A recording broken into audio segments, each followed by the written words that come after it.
golden city of Aksum. The sun rose above the highlands of Abyssinia, painting the sky in hues of crimson and gold.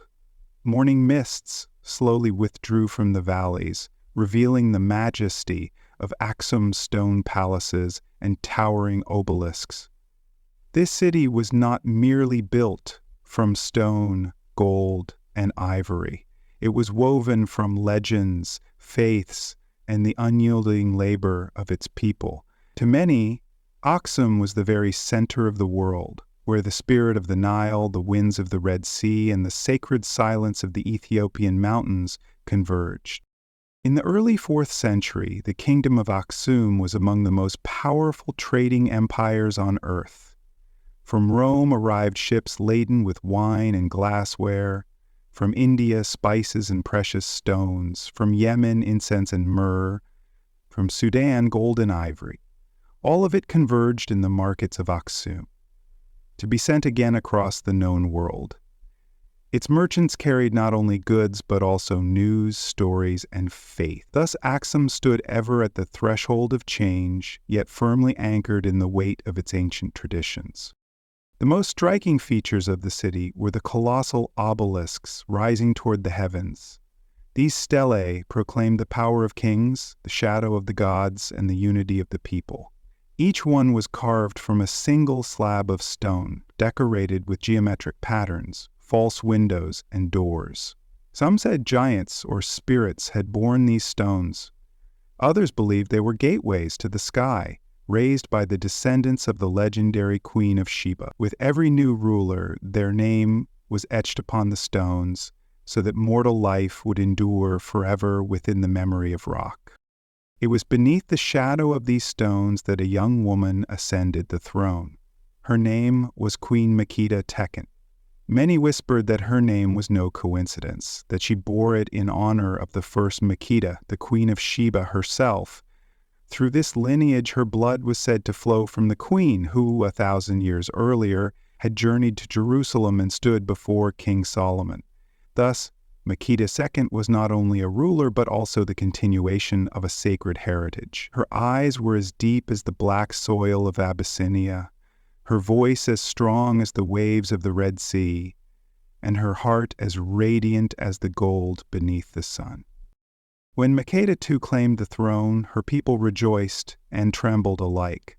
For female rulers were rare, and many noblemen desired power for themselves. Yet the people trusted her. In her youth she had already earned renown for courage, seen riding a horse across the battlefield, loosing arrows with precision, and in the marketplace outwitting seasoned merchants with sharp bargaining. Few could endure her steady gaze, whether friend or foe. The rise of such a woman was seen as a sign that Aksum's destiny was shifting. Her coronation was celebrated with great ceremony. The people gathered before the towering stelae. Priests chanted prayers. The ancient god Mahatem, protector of warriors, was invoked. To the moon god Al-Makah, offerings were given. Yet among the foreign merchants at the harbor, a new faith was whispered. The word of the Messiah, the power of the cross.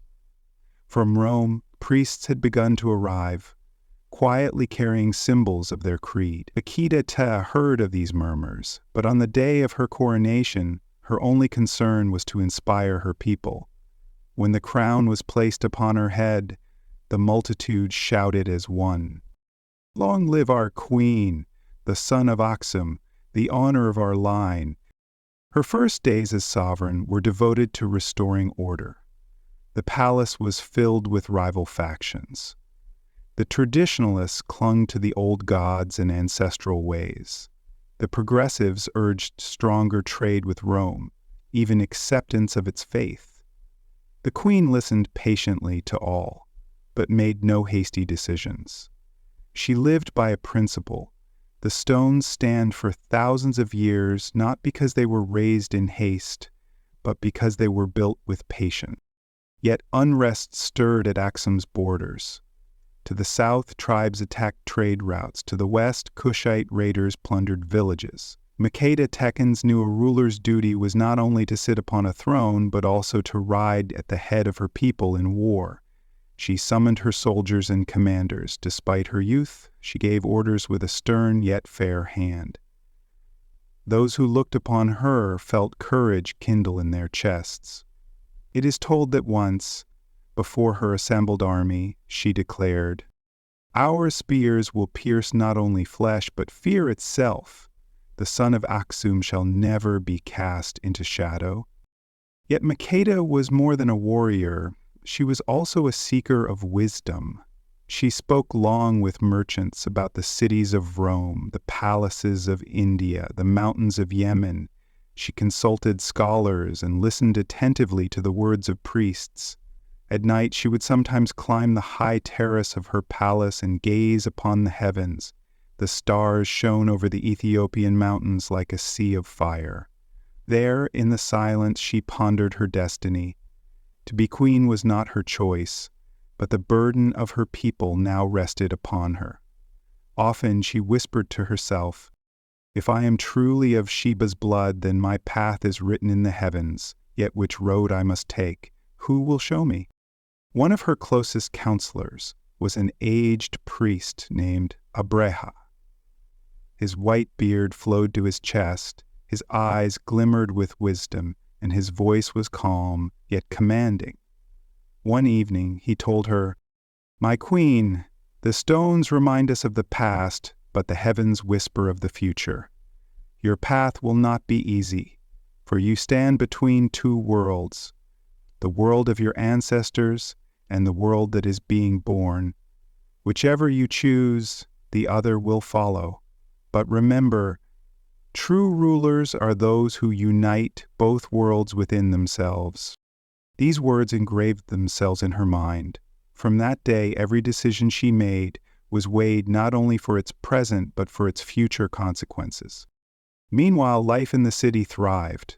The markets bustled with goods from across the world. Children played in the streets, women carried grain in clay vessels, smiths hammered glowing metal. Aksum was the very image of wealth and vitality.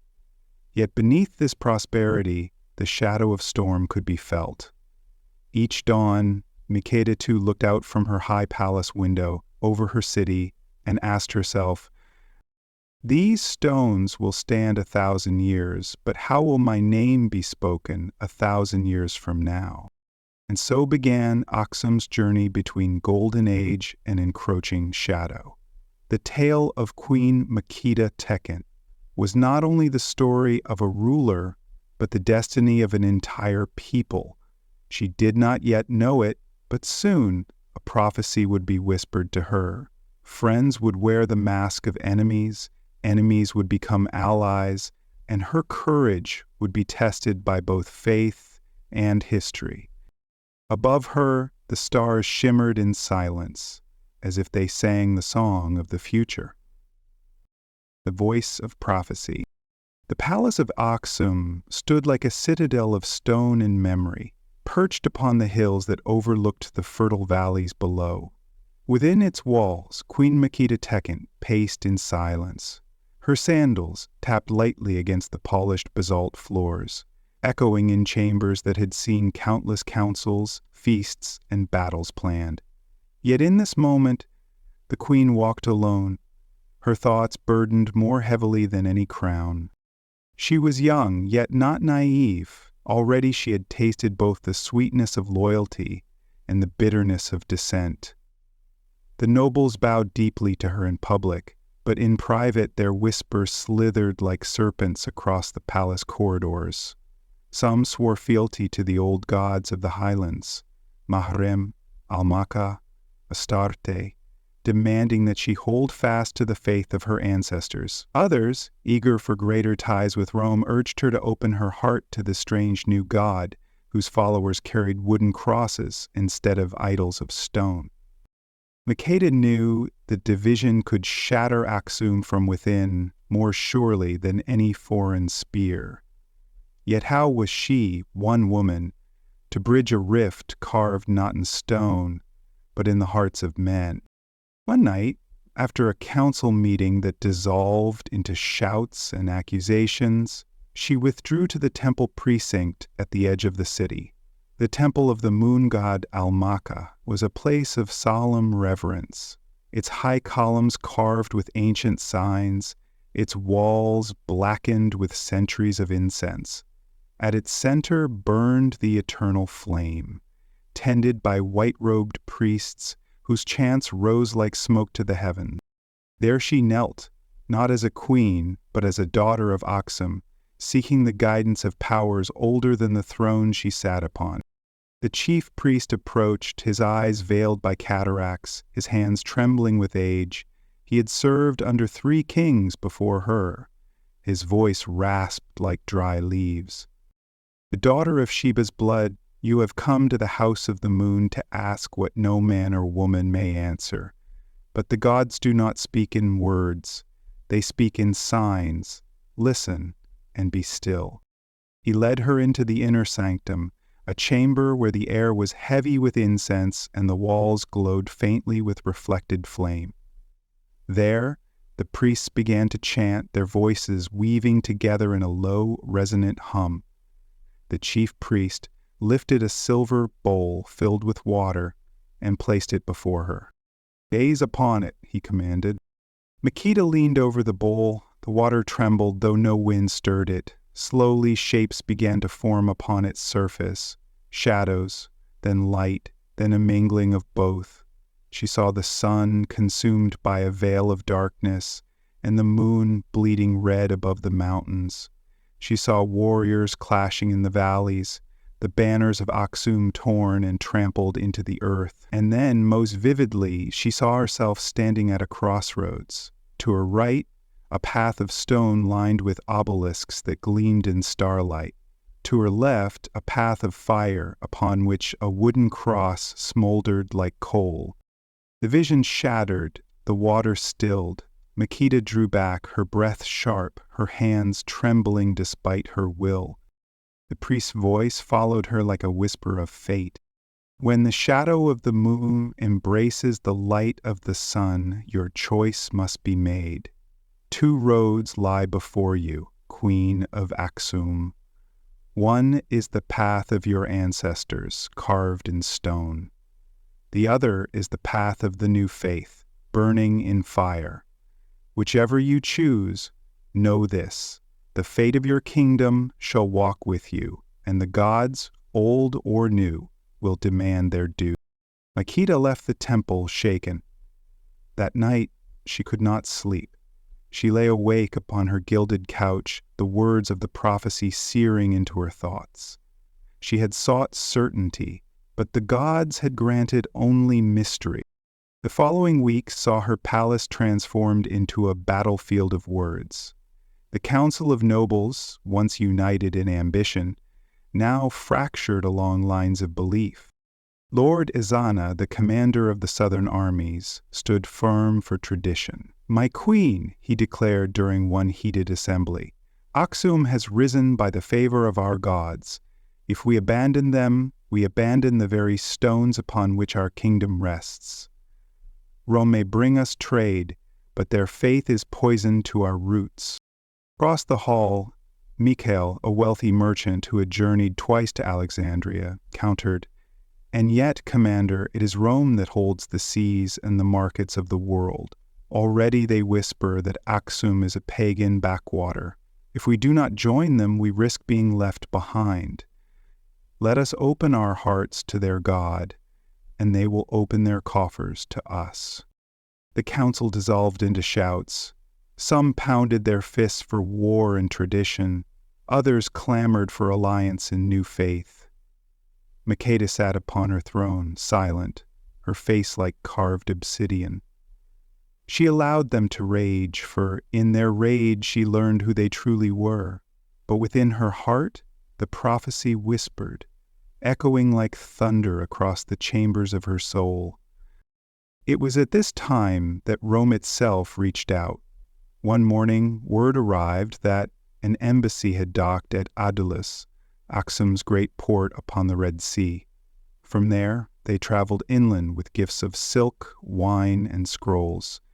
Leading them was a Roman envoy named Lucius Marcellus, a man of silver hair and keen eyes. Makeda received him in her audience hall. The Romans bowed stiffly, presenting their gifts. Lucius spoke through an interpreter, though his voice carried authority even in foreign words. Great Queen of Axum, the Emperor of Rome sends greetings and friendship. He recognizes in you a sovereign worthy of alliance. Rome seeks partners, not rivals, upon these seas. Together we may flourish. Makeda regarded him coolly. Rome is mighty, that none may doubt. But Axum is not a vassal to be claimed. We trade because we are strong, not because we are weak. Tell me, envoy, what does Rome truly desire? Lucius smiled faintly, as though impressed. Rome desires peace upon the waters and trade upon the land. But Rome also carries a gift greater than gold. It is the gift of truth, the faith of Christ, whose kingdom knows no borders. He gestured to the small cross upon his chest. At this, murmurs rippled through the council.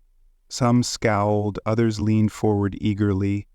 Makeda felt the weight of their eyes upon her. She rose from her throne and stepped down until she stood before the Roman envoy. She looked him in the eyes, her voice low but steady. You speak of kingdoms without borders, envoy.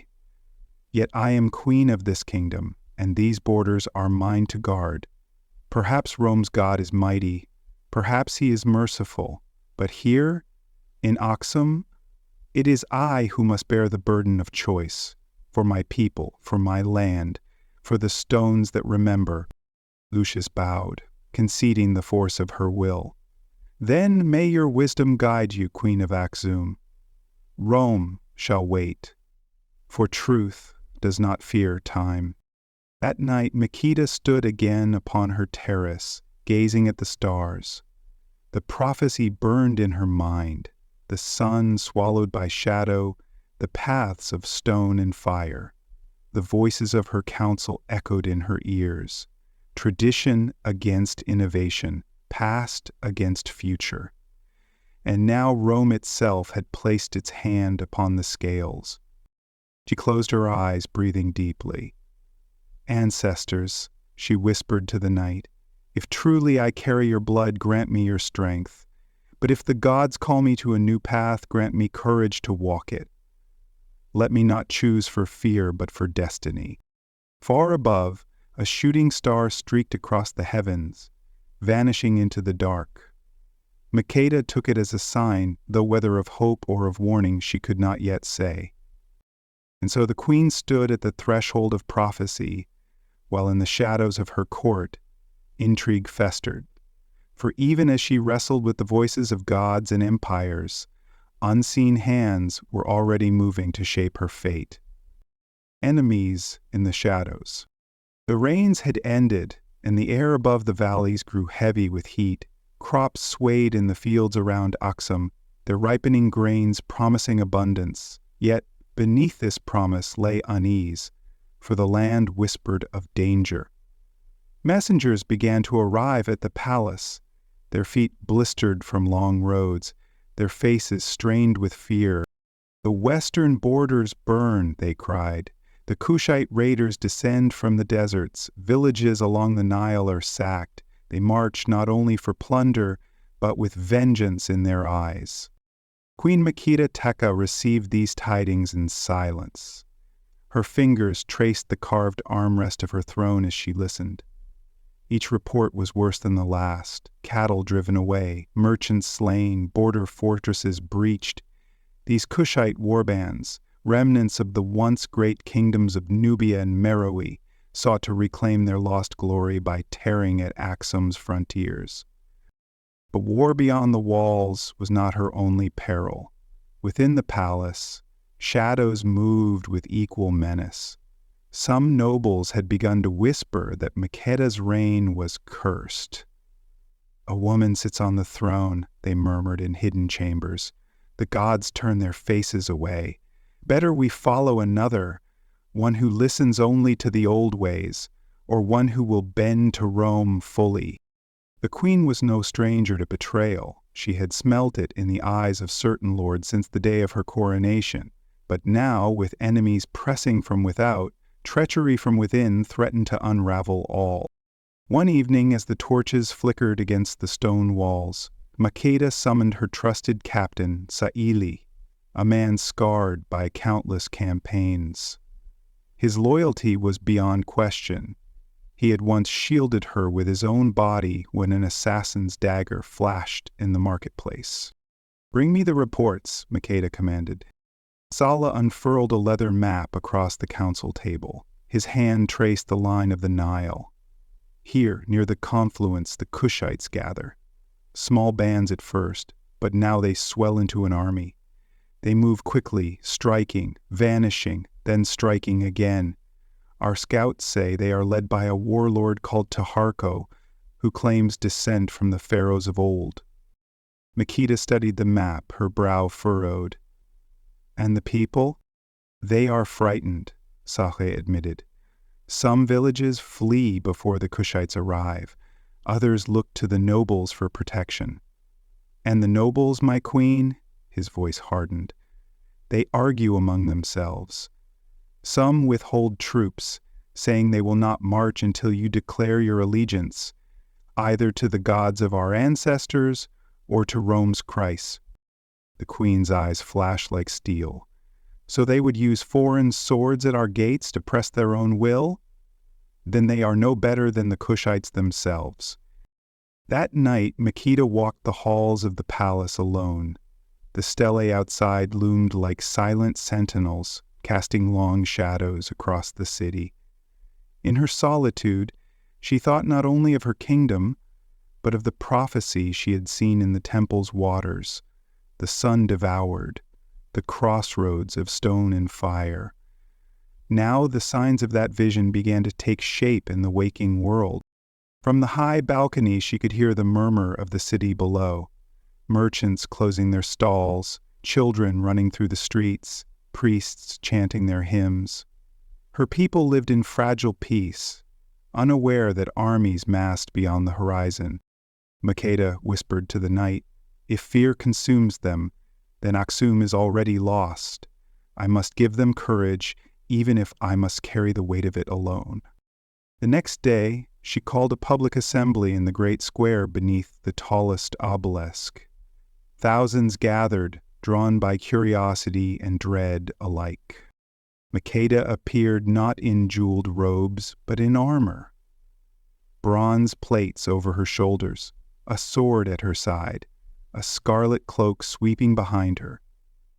Gasps rippled through the crowd as they saw their queen dressed not as a sovereign of ceremony, but as a commander of war. She raised her voice, clear and strong. "People of Aksum, you have heard the rumors. You have felt the fear. Yes, raiders come against us, their blades eager for our blood. But listen to me now. No enemy can break Aksum while its heart beats strong. And I am that heart. And so are you. Will you let fear rule you? Will you bow to shadows from the desert?" "No!" the crowd roared. "Then take up your tools, your arms, your courage. Farmers, guard your fields. Merchants, guard your roads. Warriors, stand with me at the frontier. Aksum has stood for centuries, and by the gods, old or new, it shall stand for centuries more." The people shouted until their voices shook the stones. The queen saw hope ignite in their eyes. Even if the nobles faltered, the people themselves would rally. But among the nobles, the fire of division grew hotter. That very night, in a dimly lit chamber, 3 lords met in secret. Their names would one day be forgotten, but their treachery nearly brought Aksum to ruin. "The queen gambles with our future," hissed one. "She thinks courage alone will fill the granaries or guard the trade routes." "She must choose," said another. "Either she clings to the gods of our fathers or she kneels to Rome." But she does neither, and so she is weak. And if she will not choose, asked the third, and we will choose for her. Their plot was simple: to delay sending troops, to spread whispers that the queen's visions were madness, and, if the chance arose, to place another upon the throne. Yet fate has its own ears. One of Makeda's spies, disguised as a servant, listened from the shadows. That very night he slipped into the palace and knelt before the queen, revealing all he had heard. Makeda's face was stone, but within her a storm raged. Betrayal so near when enemies pressed from without. She dismissed the spy with a reward and summoned Captain Sahil once more. "Prepare the guard," she commanded. "If these lords move against me, they will find I am no lamb for the slaughter. Let them conspire. When the time comes, I will answer them with steel." Meanwhile, news from the borders grew dire. Kushite raiders burned another village, carrying off captives. Merchants abandoned the caravan roads. Even the priests began to mutter that the gods had turned their gaze away. Makeda knew she could delay no longer. She gathered her commanders in the war hall, the great chamber whose walls were carved with the victories of kings past. There she stood before them, tall and unyielding, and declared, "We march at dawn." Some murmured protests, but her gaze silenced them. "I will not wait for treacherous lords to send their banners. I will not allow Taharko's war bands to feast on the lifeblood of our people. Those who will follow me, follow. Those who will not, I leave to their own shame." The hall thundered as Sahel and his loyal captains struck their spears to the floor. "To the queen," they cried. And so, in the dark hours before dawn, Aksum's warriors assembled. The sound of shields and the stamping of hooves echoed through the streets. Torches flared, casting the city in firelight. From her palace steps, Makeda mounted her horse, a black stallion adorned with golden trappings. As the army began to move, she looked back once at the towering obelisks of her city. Their silent presence was a reminder of the prophecy: stone and fire, past and future. Then she turned her gaze to the horizon, where danger awaited. "Enemies in the shadows," she murmured, "I will drag you into the light."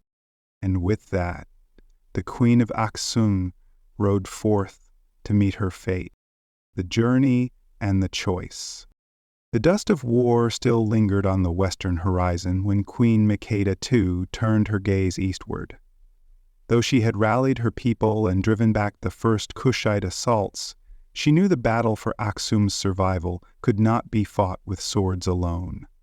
Beyond her borders stretched the arteries of trade, routes that carried spices, gold, and ivory across deserts and seas. To secure Aksum's throne, she would need more than victories. She would need alliance. Thus began the queen's journey to the waters of the Red Sea. The caravan departed Aksum at dawn. Rows of camels laden with goods, frankincense, carved ivory, woven cloth, moved slowly through the hills, their bells ringing in rhythm with the steps of soldiers who guarded them. Priests marched alongside, carrying sacred relics to bless the road. Makeda rode at the head, her scarlet cloak trailing behind her horse, her eyes fixed on the far-off shimmer of the eastern deserts. The road was not without peril. Bandits haunted the passes, and drought had turned some valleys to dust. In one village, the people cried out for water, their wells dry.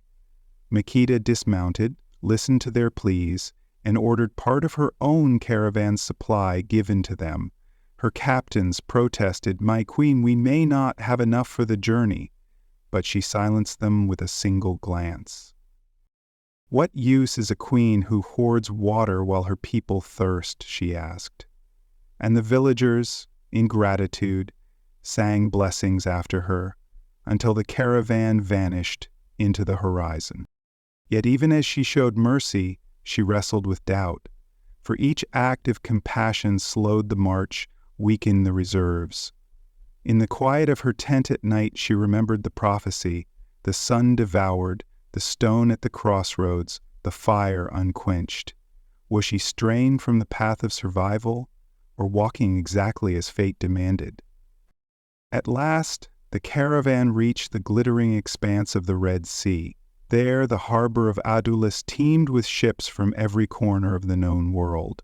Roman galleys lay beside Arabian dhows, and Indian vessels heavy with spices and silks. The air was thick with the cries of merchants, the creak of ropes, the scent of salt and resin.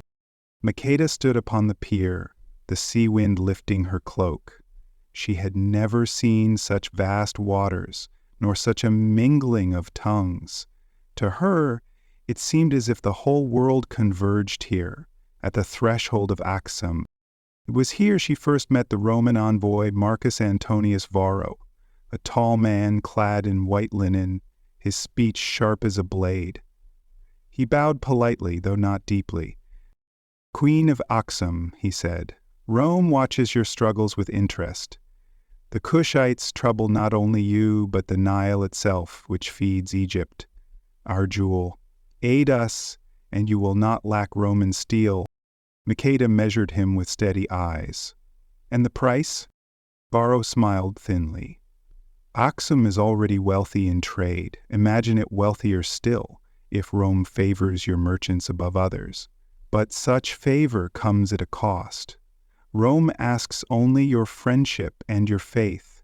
His glance lingered on the priests behind her. "Abandon the old gods, accept the Christ as Rome does, and you will find yourselves brothers and sisters in empire."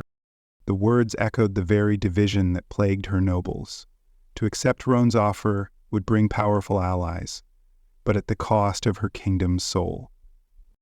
That night she dreamed again of the prophecy. She saw herself standing at a crossroads of stone, one path lit by fire, the other swallowed by shadow.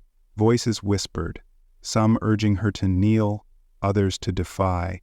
She woke with her heart pounding, torn between duty and belief.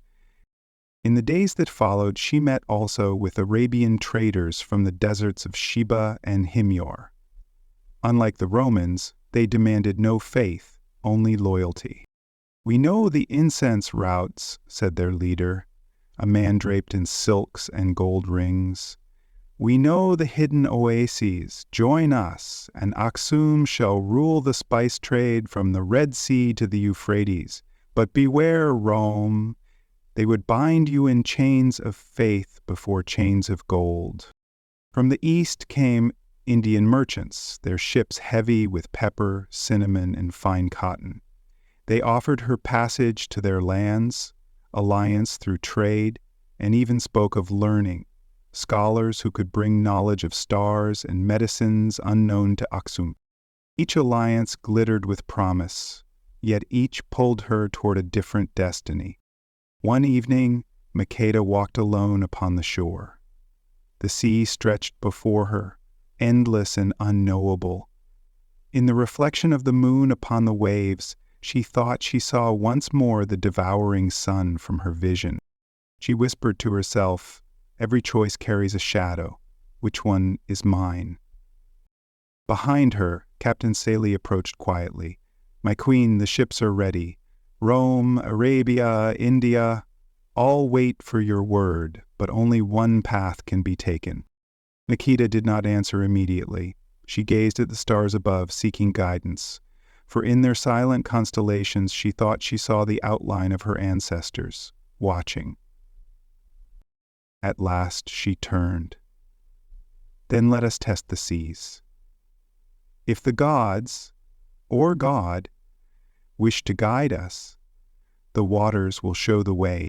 And with that, Queen Makeda Tiza prepared to board her ship, the prow carved in the likeness of a lion, its sails painted crimson and gold. The journey ahead would not only test her kingdom, but her very soul. The flame of war. The drums of Axum thundered across the valleys, summoning warriors from every province, from the green highlands to the arid lowlands. Men and women alike came bearing spears, shields, and banners, stitched with the lion of the kingdom. Smoke from countless campfires rose into the night, carrying with it the scent of roasted grain and incense offered to both the old gods and the new Christ. Queen Makeda Taket rode among them, her crimson cloak flowing, her crown glinting beneath the torchlight.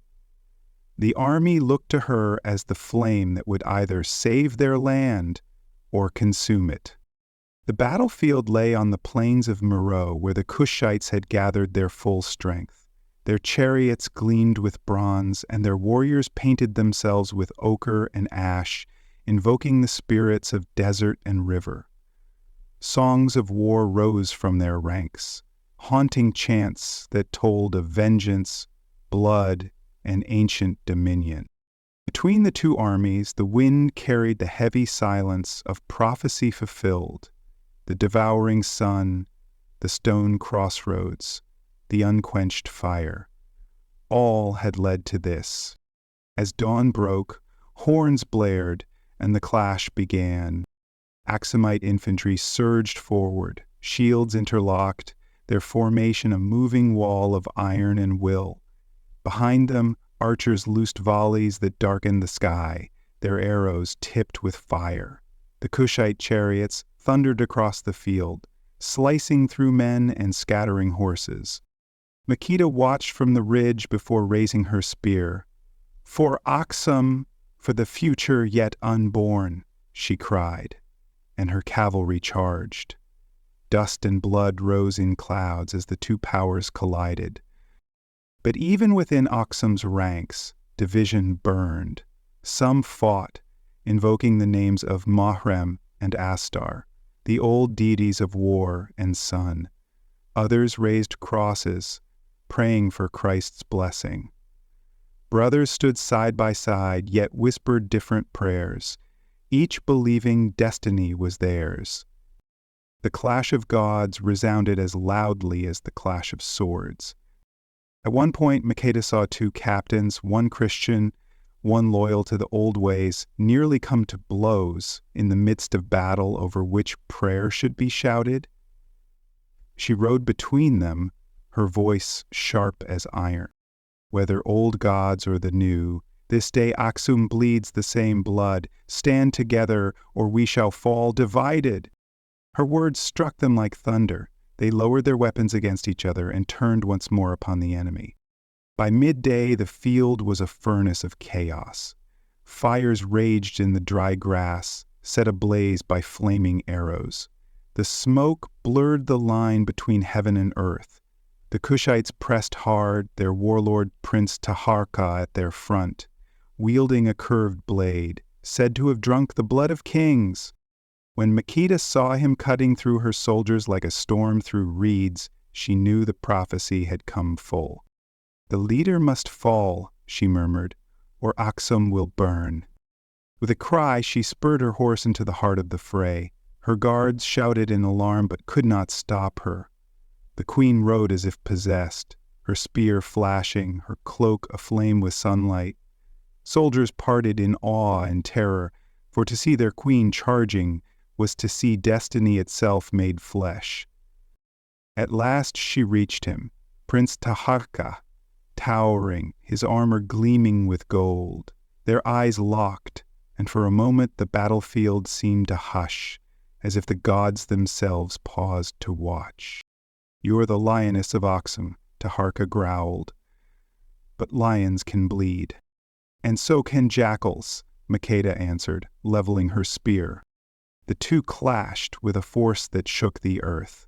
Steel rang against steel, spear met sword, shield splintered. Around them, warriors stopped fighting, forming a circle to witness the duel. Blow after blow resounded, sparks flying, their struggle echoing the very struggle of their peoples. Old against new, past against future. Makeda's arms trembled with exhaustion, but her spirit blazed brighter with every strike. At last, as Tahayurk lifted his blade for a killing blow, she twisted aside, thrusting her spear deep into his chest. The Kushite prince gasped, his eyes wide with fury and disbelief. He staggered, fell, and the earth drank his blood. A silence swept the battlefield. Then the roar of Aksumite triumph erupted like thunder. But as the queen stood over her fallen foe, the flames still raged across the plains, devouring grass, wood, and flesh alike. She looked to the horizon and saw the sun obscured by smoke, red and swollen like an omen. The prophecy had been fulfilled, yet its meaning remained veiled.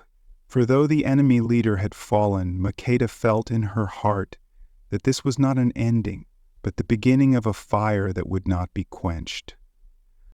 The price of victory. The plains of Meroe were silent, except for the low moans of the wounded and the crackle of dying fires. Smoke rose like dark fingers against the afternoon sky, the stench of blood, ash, and singed grass hanging thick in the air. Aksum's warriors, triumphant yet weary, gathered their dead and tended the injured. Even in victory, the toll was staggering. Queen Makeda Teket rode slowly across the battlefield.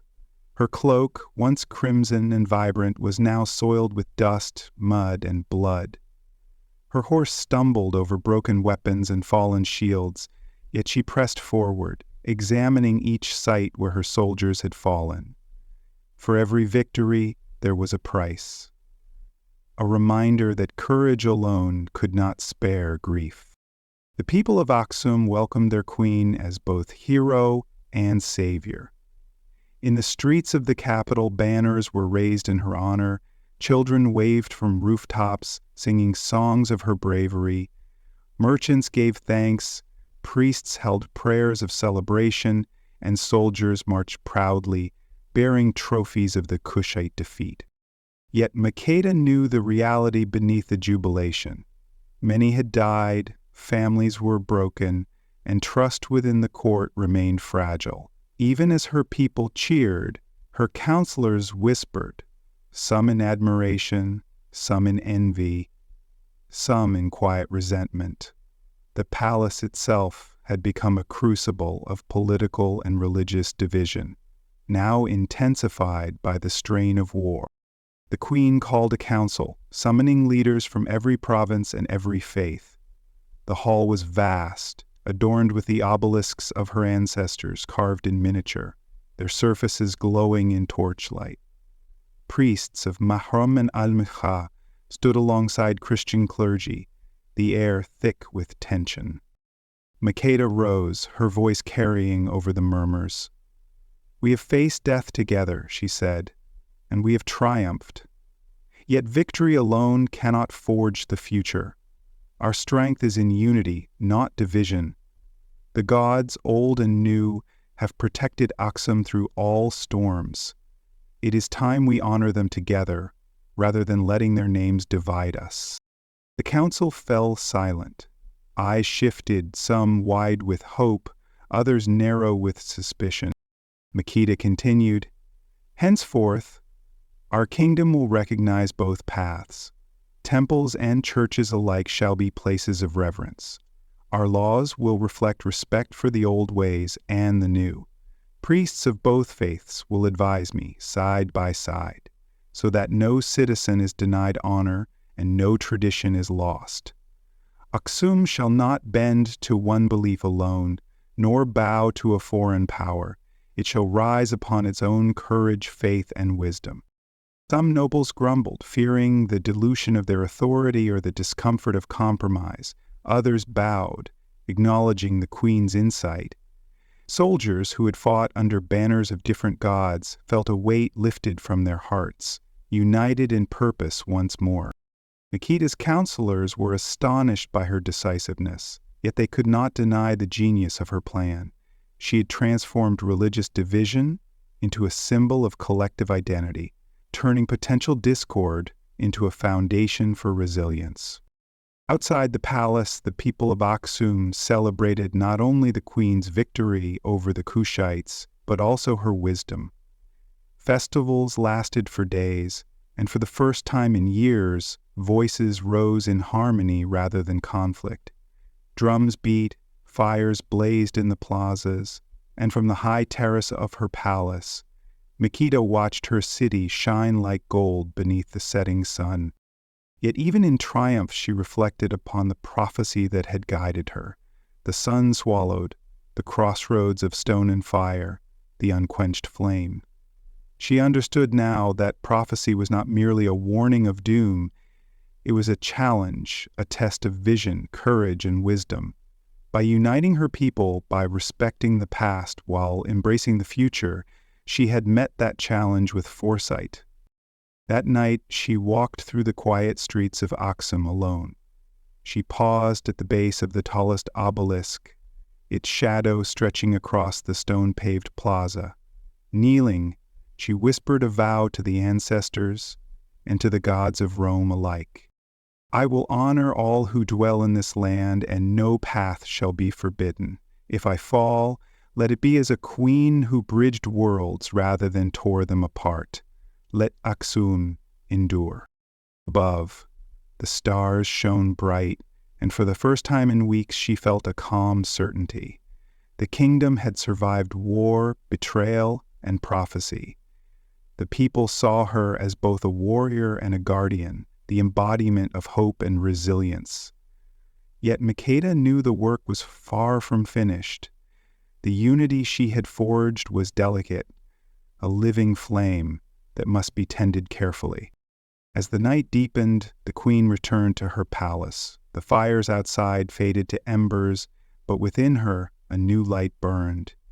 It was the light of wisdom, tempered by courage, of a ruler who had faced the shadows of war and emerged not only victorious, but enlightened. The price of victory had been steep, but Aksum stood stronger than ever, and Queen Makeda Tukaj had proven herself a sovereign worthy of legend. The legacy of a queen. Years passed, yet the memory of Queen Makeda's Tekken's reign did not fade. Aksum thrived under her guidance, its markets bustling with spices, gold, and ivory, its harbors crowded with ships from distant lands.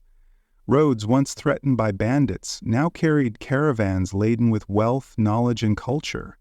Scholars, artisans, and priests of both old and new faiths worked side by side, their debates spirited but tempered by respect, guided by the example of their queen. Makeda herself aged gracefully, the lines of wisdom etched into her face. Her hair, once black as onyx, now bore streaks of silver, and her eyes, still sharp, still commanding, held the calm patience of a ruler who had seen fire and survived. She walked among her people, not as a sovereign distant upon her throne, but as a guardian of every street, every market, every temple. Stories of her deeds became legend. Children learned of the queen who had ridden at the head of an army, facing the Kushite warlord in single combat. Priests and scholars spoke of her vision, the prophecy that she had turned from a warning into a roadmap for unity. Merchants told tales of her diplomacy, of how she had navigated the treacherous seas of trade, faith, and foreign power to secure Aksum's prosperity. And yet, more than her victories, it was her wisdom that endured. Makeda Tekken had not merely ruled, she had bridged worlds. She had shown that strength need not crush compassion, that victory need not be accompanied by tyranny, and that faith, whether old or new, could coexist under the guidance of justice and foresight. Her name became synonymous with the golden age of Aksum. Songs were sung of the queen who united the kingdoms of spirit and stone, fire and water. Carvings on stelae depicted her riding the black stallion, spear aloft, her cloak streaming behind her like the flame of a torch that could never be extinguished. Scholars wrote of her policies, her treaties, and her courage, ensuring that generations would study and remember the woman who had shaped the destiny of a people. Even when centuries passed, and the names of queens and kings faded from memory, the stones remained. Obelisks, temples, and inscriptions whispered her story. Children ran their fingers along the carvings, imagining the lioness queen of legend. Priests and merchants alike repeated the tales in marketplaces and shrines, and the narrator's voice, though long departed from the living world, echoed in every corner of Aksum. Queens may be forgotten by time, but stones, inscriptions, and the songs of the people keep them alive forever. Queen Makeda Tekent died in her palace, surrounded by the harmony she had fought so tirelessly to create. Her people mourned, but they also celebrated a life well lived, a life that had transformed a kingdom into a beacon of strength, wisdom, and unity. The legacy she left behind endured, like the obelisks she had cherished, tall, unyielding, and shining across the centuries. Aksum remembered her not only as a warrior or a ruler, but as the bridge between worlds, between past and future, between faiths and between the hearts of her people. And in every corner of the kingdom, her spirit lingered, eternal and guiding, a testament to the enduring power of courage, vision, and unity.